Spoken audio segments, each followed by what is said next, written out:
since you also have a strong background of the legacy field bus protocols, and also you are contributing towards the growth of the UAFX specifications. So could you please tell us few points about what do you think as the USP of UAFX? Why should some company like XYZ company should adopt UAFX? One advantage is that UFX offers a very nice transition phase. So with OPC UA in general, and then UFX is, I would say, the industrial tailored version of OPC UA. You have the possibility to combine various protocols in the network without disrupting the others. So previously, industrial field buses often solved critical problems by assuming they were alone or more or less alone in the network, which is a very smart way to do it.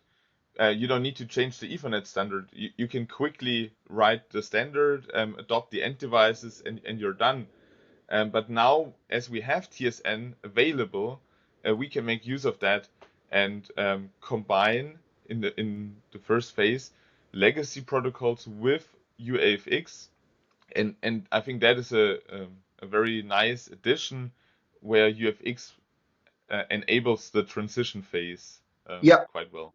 So we cannot go to the market and say, hey, shut down your plant and start buying Yeah. UAFX products. But we are in a very, very conservative market, which is very clear statement that we know that the adoption takes decades, even multiple decades at certain point of time. If the transition phase is so difficult or if the entry barrier is so tight, then this transition would never happen. And as you said, TSN helps the network to coexist, and where even legacy field bus can work and also UAFX can work. But the OPC UA parts of UAFX itself lies on above the layer 2, right? So, Yes, mhm. that is a key point that you mentioned, that OPC UA itself is unaware or independent. Yeah, probably you can say unaware of what is underneath.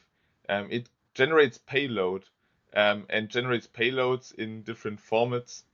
And then you of course have the addressing also within a pub/sub connection configured, but the whole concept of pub/sub, for example, is independent of what you have underneath.